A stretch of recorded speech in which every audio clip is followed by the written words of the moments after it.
पूर्ण सवाल आपके सामने आ चुका है। आप खूब देख रहे होंगे, हर चैनल पर बहस चल रही होगी इस मुद्दे के ऊपर जो है कि क्या होना चाहिए। इस मुद्दे के ऊपर जो है आपको अखबार में मिलने वाला है, आपकी खोपड़ी में बहुत कुछ चल रहा होगा इसको लेकर के। तो आइए पूरा मुद्दा समझते हैं एक्चुअली में हुआ क्या है। देखिएगा, हाल ही में जारी रिपोर्ट के अनुसार वर्ष 19 से 24 के बीच में चुनावी बॉन्ड से सर्वाधिक दल चंदा प्राप्त करने वाला दल कौन सा है, सवाल आपसे यह पूछा गया। ठीक है, देखिए दोस्तों, अभी हाल ही में क्या हुआ, अभी दोस्तों हाल ही में सुप्रीम कोर्ट के अंदर एक केस चल रहा है जो अभी भी चालू है, बंद नहीं हुआ, चालू है अभी भी। मंडे को उसका एक और हियरिंग होने वाली है, मंडे को एक और डिसीजन आने वाला है, लेकिन अब तक जो हुआ है वो आपके सामने रखने वाला हूं मैं। ठीक है, देखिए तो इलेक्टोरल बॉन्ड आपके स्टार्ट हुए थे 2018 में, घोषणा हुई थी, 19 से इलेक्टोरल बॉन्ड स्टार्ट हो गए थे। मतलब दोस्तों, अगर आपको चंदा देना किसी पार्टी को तो पहले आप क्या करते, पहले आप जो है वो कैश देते थे। जिस प्रकार मंदिर में जाते हो आप लोग, जो है मंदिर में चंदा वो लगा हुआ होता है, आप वहां जाते हो, उसमें डाल देते हो 1000 रुपया 2000 रुपया, सो ऐसे ही पहले पार्टी के लिए कैश चंदा होता था। तो इस गवर्नमेंट ने बोला कि भाई कैश नहीं लेंगे चंदा जो है इस बार, अब पार्टी को चंदा जो है वो इलेक्टोरल बॉन्ड के रूप में मिलने वाला, ये घोषणा वहां पर होती है। ठीक है, देखिए दोस्तों, पहली बात इलेक्टोरल बॉन्ड जो है, इलेक्टोरल बॉन्ड जो है इसकी शुरुआत होती है, और लिखना दोस्तों आपके, इसकी शुरुआत पूछूं आपसे 1818 में इसकी घोषणा होती है। और लिख लीजिए आप यहां पर, राजनीतिक जो पार्टियां, जो पॉलिटिकल जो पार्टी हैं, इन राजनीतिक पार्टी से इनको जो आपके चंदा जो मिलता है आपके, इस चंदा को देने के लिए आपके ये स्टार्ट किया, आपके इलेक्टोरल बॉन्ड स्टार्ट किया। ठीक है, लेकिन दोस्तों इसमें क्या था, इसमें आपके एक तो जो चंदा देने वाला था ना उसका नाम उजागर नहीं होता है आपके, और जिस पार्टी को दिया है उसका नाम भी यहां पर उजागर नहीं होता है। ठीक है, यहां दो काम हुए। ठीक है, यहां दोस्तों आपके तो चंदा देने वाले का, चंदादानकर्ता का नाम, और जिस पार्टी को दिया है सो इसका नाम जो है यहां पर उजागर नहीं होता है। ये आपके ऐसे स्टार्ट हुआ, मतलब कि सो गुप्त दान मान लो, आपका गुप्त दान की तरह था कि आपको पार्टी को चंदा देना, कुछ मत कीजिए, आप इलेक्टोरल बॉन्ड ले लीजिए। अब इलेक्टोरल बॉन्ड देगा कौन, इसके लिए स्टेट बैंक ऑफ इंडिया, जो कि भारत की सबसे बड़ी बैंक है, उसको ऑथोराइज कर दिया कि भाई ये लो स्टेट बैंक ऑफ इंडिया, और आप करो, आप जो है वो चंदा दे दीजिए। ठीक है, तो इसके लिए जो है, इसके लिए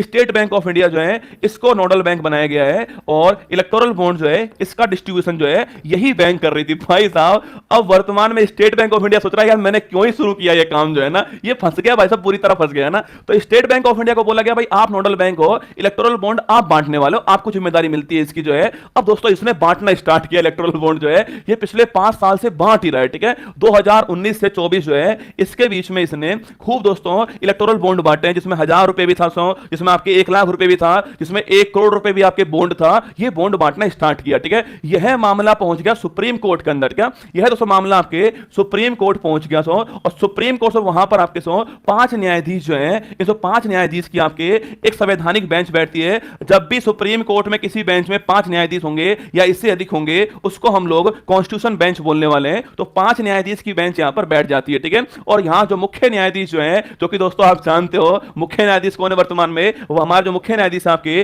चीफ जस्टिस ऑफ इंडिया जो है आपके चंद्रचूड़ जी जो है, वो यहां पर इसके अध्यक्षता करते हैं। ठीक है, अब सबसे पहले ये बोलते हैं कौन, आपके जो 5 न्यायाधीश की बेंच बोलती है कि इलेक्टोरल बॉन्ड जो है वो असंवैधानिक है। सुनना दोस्तों, अब कहानी शुरू होती है। इन्होंने कहा कि जो चुनावी जो बॉन्ड है ना, ये चुनावी जो बॉन्ड है यह है असंवैधानिक। क्या है ये दोस्तों, आपके अनकॉन्स्टिट्यूशन है, असंवैधानिक है, और इसको अब क्या किया जाए, इसको समाप्त किया जाए, ऐसा इन्होंने बोल दिया। ठीक है, तो सुप्रीम कोर्ट ने जो आपके चुनावी बॉन्ड था उसको बोला कि भाई ये अनकॉन्स्टिट्यूशन है। आपकी खोपड़ी में सवाल आ रहा होगा कि सर ये असंवैधानिक क्यों है। सुप्रीम कोर्ट ने बोला कि हमने आपके जनता को बोला है कि आपके पास में आरटीआई है, राइट टू इंफॉर्मेशन आपके पास में, सूचना पाने का अधिकार आपके पास में है, तो फिर यहां पर दोस्तों यहां पर तो ये लागू ही नहीं हो रहा। तो सुप्रीम कोर्ट ने बोला कि भाई आर्टिकल जो 19 है, आर्टिकल जो 19 वन है आपके, आर्टिकल जो 19 छापना, इसमें लिखा हुआ है कि आपके पास में जो अभिव्यक्ति है उसकी स्वतंत्रता आपके पास में है, और इसके अलावा जो है आपके पास आरटीआई एक्ट है, मतलब कि सूचना लेने का अधिकार आपके पास में है। तो इस बेस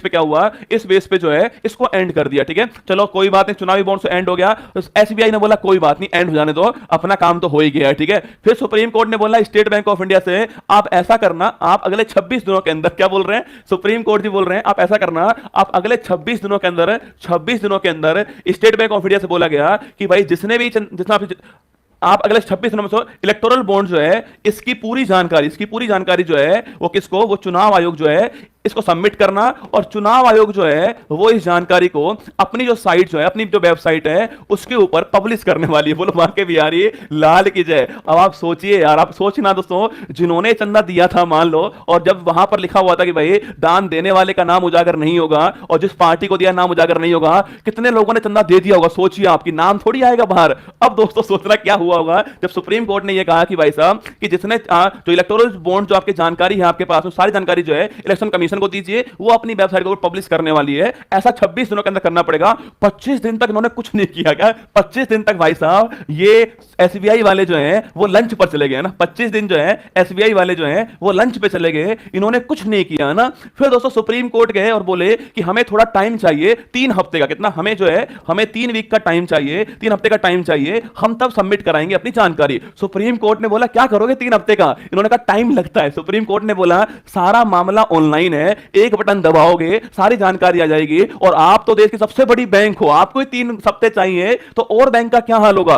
भाई साहब सुप्रीम कोर्ट ने जो लताड़ लगाई इन लोगों की वहां पर एसबीआई की, मतलब दोस्तों ये इस पोजीशन में थे, गुरुजी माफ करो, क्या गुरुजी माफ कर दो, गलती मारे से हो गई है ना। तो सुप्रीम कोर्ट ने बोला कोई 3 हफ्ते नहीं है, आपको केवल 1 दिन मिलने वाला है, क्योंकि 25 दिन तो हो चुके थे, 25 डेज तो हो चुके थे। तो सुप्रीम कोर्ट ने बोला आपके पास केवल 1 दिन है, और यह बात 11 मार्च की है, बात जो है वो 11 मार्च की है। सुप्रीम कोर्ट ने बोला कि 12 मार्च को शाम 5 बजे से पहले जो है सारी जानकारी इलेक्शन कमीशन के पास होनी चाहिए, और वो उसे पब्लिश कर देगा। भाई साहब जो काम दोस्तों ये 25 दिन में नहीं कर पाए, आप सोचिए वही काम इन्होंने 1 दिन में कर दिया है। मतलब ये लोग लंच से वापस आए और फटाफट काम में लग गए। भाई साहब जो जानकारी मिली उसको उठा लिया, पर इसमें झोल कर दिया इन्होंने। भाई साहब क्या झोल किया वो बताऊंगा आपको, ठीक है। तो 12 मार्च को 5 बजे तक आपके, मतलब 1 दिन के अंदर आपको सारी जानकारी देनी पड़ेगी, ये इन्होंने कह दिया, ठीक है। चलो ठीक बात कह दिया इन्होंने आपके। तो भाई स्टेट बैंक ऑफ जो इंडिया है उसने कहा कि ठीक है, उसने कहा ठीक है, हम जानकारी जो है वो जो इलेक्शन कमीशन है उसको देने वाले हैं, और इलेक्शन कमीशन जो है वो इस जानकारी को छापना 12 मार्च को शाम को 5 बजे के बाद जो है पब्लिश कर देगी, ठीक है। अब दोस्तों इन्होंने जानकारी दे दी इसको, और इन्होंने पब्लिश कर दी। अब उस जानकारी में क्या हुआ भाई साहब, उस जानकारी में आपको बहुत सारे आंकड़े जारी हुए जानकारी के अंदर। पहली बात तो बोला गया कि भाई सर्वाधिक चंदा जो आपके वो किस पार्टी को मिला, सो वो मिला किसको आपके, वो मिला है बीजेपी पार्टी, है ना। जो भारतीय जनता पार्टी जो है इसको सर्वाधिक चंदा मिला है इलेक्टोरल बॉन्ड से, ये इन्होंने बोला। और ये पिछले 5 साल के आंकड़े ना, ये है 19 से 24 के आंकड़े, पिछले 5 साल के आंकड़े हैं कि जो भारतीय जनता पार्टी जो है इसको सर्वाधिक चंदा मिला है। मतलब दोस्तों कुल जो चंदा मिला है ना, कुल जो पैसा है इलेक्टोरल बॉन्ड से, उसका लगभग 47.5% जो है अकेले इसके पास में है, ठीक है ना। लगभग 47.5% जो पैसा है वो अकेले इस पार्टी के पास में है, और लगभग 6060 करोड़। भाई साहब इसमें जीरो कितनी होंगी बेटा बताओ आप, है ना। इसमें जीरो कितनी होंगी, 6060 करोड़। यहां कोई 2 रुपए नहीं देता भाई साहब, 6060 करोड़ रुपए देंगे दिया है बीजेपी पार्टी को। पहले नंबर पर यह पार्टी रही है, और 47.5% जो है इतना चंदा इसके पास में, कुल का जो है इतना इसके पास में आया, ठीक है। और सेकंड नंबर पता किसका है? सेकंड नंबर जो कह रही थी ना भाई मैं बहुत गरीब हूं, है ना, हाँ, जिनका दोस्तों आप याद की, जिनको पार्टी का नाम आप मैंने लिखाया था आपको कि भारत के सबसे गरीब मुख्यमंत्री कौन है, वो है ममता बनर्जी, आपको याद है। उन पार्टी को आया सेकंड नंबर पर, ठीक है। तृणमूल कांग्रेस जो है, तृणमूल जो कांग्रेस है जो कि ममता बनर्जी जी की पार्टी है, इनके नाम जो है सेकंड स्थान इनका नाम आया है। तृणमूल कांग्रेस सेकंड स्थान, कांग्रेस नहीं है, तृणमूल कांग्रेस सेकंड स्थान पर है। और दोस्तों कितना आपकी ये जो है वो 1609 करोड़ रुपए जो है इनके पास में आया है, ठीक है, इनके पास है। और थर्ड स्थान जो है, जो कांग्रेस का जो आपके स्थान है, थर्ड स्थान पर कांग्रेस पार्टी है, ये लगभग दोस्तों लगभग 1421 करोड़ रुपए जो है इतना इनके पास में आया है, ठीक है। मतलब दोस्तों जितना कांग्रेस पार्टी के पास चंदा है ना, उतना चंदा तो एक कंपनी ने दे दिया है ना। अभी किसको दिया वो नाम उजागर नहीं हुआ है, बताऊंगा ना, ठीक है। तो ये टॉप 3 आपके जो दल है वो आपके सामने यहां पर है, इनको चंदा प्राप्त हुआ है। अब मुद्दा यह है कि भाई सबसे अधिक चंदा देने वाला भारत में कौन दोस्तों ना, लेकिन आपके भारत में सर्वाधिक पूछूं आपसे, भारत में सर्वाधिक जो आपके चुनावी जो बॉन्ड से चंदा जो प्राप्त हुआ है उसको देने वाले कंपनी का नाम क्या है, उस कंपनी का नाम छापना, उस कंपनी का नाम है वो future gaming and hotel services छापना, कंपनी का नाम है ना, future gaming and hotel company जो है, ये आप होटल सर्विस जो है यह कंपनी का नाम है, ये भी आपको छापना है, ठीक है। इस कंपनी को सर्वाधिक चंदा प्राप्त देने वाली कंपनी ये कंपनी है आपकी, जिसका नाम है future gaming and hotel services नाम है। सो इस कंपनी ने सर्वाधिक चंदा दिया, ये भी आपको ध्यान रखना है, ठीक है। और इस कंपनी ने आपके मात्र 1368 करोड़ रुपए चंदा दिया है, ठीक है। मात्र 1368 करोड़ रुपए जो है वो चंदा दिया इन्होंने, इस कंपनी ने आपके बॉन्ड में दिया है, ये आपको ध्यान रखना है, ठीक है। तो पहले स्थान पे एक कंपनी आ चुकी है future gaming and hotel services. इस कंपनी का मुख्यालय भाई साहब इत्तू सा मुख्यालय, इस कंपनी का, और चंदा देने वाली कंपनी कितनी है 1368 करोड़ रुपए पे चंदा दिया है। गजब कर दिया भाई साहब, खेला कर दिया इसने जो है, इतना चंदा इनके पास में आ चुका है। ठीक है, अब मुद्दा दोस्तों इस बात का हुआ, मुद्दा इस बात का हुआ है कि ये पहले स्थान में कंपनी आ चुकी है। अब सुप्रीम कोर्ट ये लोग पहुंच गए ना, सुप्रीम कोर्ट पहुंच गए। सुप्रीम कोर्ट ने 15 मार्च को सुप्रीम कोर्ट में सुनवाई हो रही थी। सुप्रीम कोर्ट ने बोला कि एक बात बताओ एसबीआई वालों, तुम बहुत तेज खोपड़ी के इंसान हो क्या? तुम बहुत तेज खोपड़ी के इंसान हो। हमने तुमसे ये बोला कि सारी जानकारी देनी है, तुमने सारी जानकारी दी ही नहीं। स्टेट बैंक ऑफ इंडिया ने बोला नहीं हमने दे दी है। इसने बोला, सुप्रीम कोर्ट ने बोला कि मेरी बात सुनो, यह चंदा किसने किस आपके पार्टी को दिया है वो भी उजागर करो। बोलो आके बिहारी लाल की जय। सोचिए आप दोस्तों, इनका सोचिए एक बार, जो है जो कहानी यहां से शुरू हुई थी कि इसमें लिखा हुआ है चंदा देने वालों का नाम उजागर नहीं होगा और पार्टी का नाम भी उजागर नहीं होगा। अब सोचिए सुप्रीम कोर्ट यहां पर यह बोल रहा है कि एक बात बताओ रे, तुम ये बात बताओ, तुमने ये क्यों नहीं बताया कि भाई इस बंदे ने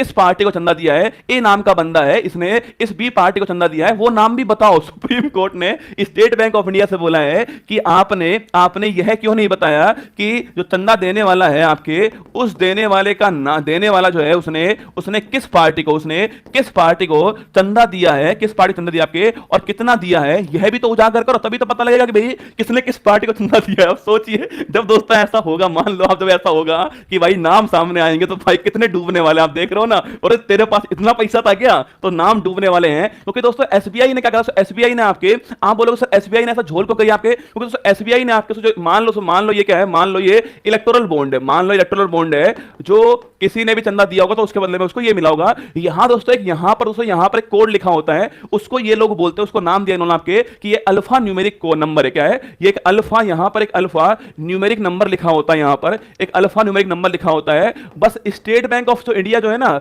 उसने इस नंबर को नहीं दिखाया। क्या स्टेट बैंक ऑफ इंडिया जो है उसने इस नंबर को नहीं दिखाया, उसने ये वाली जानकारी खा गई और इसी में लिखा होता है कि भाई यह चंदा जो है आपके वो किस पार्टी को गया है, वो यहां पर लिखा होता है और कितना गया है वो इस कोड के अंदर था। तो सुप्रीम कोर्ट ने बोला है कि ये जवाब दो आप मुझे कि यह काम आपने क्यों नहीं किया है। अब सुप्रीम कोर्ट जो अगली जो डेट दी आपके वो दिए 18 मार्च, इस तारीख को सुनवाई करने वाली है और स्टेट बैंक ऑफ इंडिया जो है वो अपना जवाब देने वाली है। अब देखते हैं होता क्या है, अगर नाम दोस्तों एक बार बाहर आ जाए ना भाई साहब, मौज हो जाए। क्या मौज हो जाए ना, सबके नाम दिखाऊं आपको कितना पैसा किसने दिया है। ठीक है, ये पूरा खेल आपके सामने यहां पर खेला गया ना। तो लिखिएगा, आंसर लिखिए आप। ऑप्शन नंबर मैंने पूछा आपसे, चुनावी बॉन्ड जो है, एक बार यार दिल से तालियां बजाओ आप लोग, किसके लिए? सुप्रीम कोर्ट के लिए। बाकी जाए भाड़ में। पर दोस्तों जो बोल्ड डिसीजन सामने आया है ना, मतलब देख करके खुश हो गया कि यार डेमोक्रेसी जिंदा तो है भाई साहब। मतलब कि चाहे मुद्दा कोई भी हो, सुप्रीम कोर्ट अपने अलग ही रंग में होता है, अलग ही ढंग में होता है। हाँ, लीगल मतलब लीगल, इलीगल मतलब इलीगल, फिर चाहे सामने कोई भी खड़ा हो भाई साहब। देखिए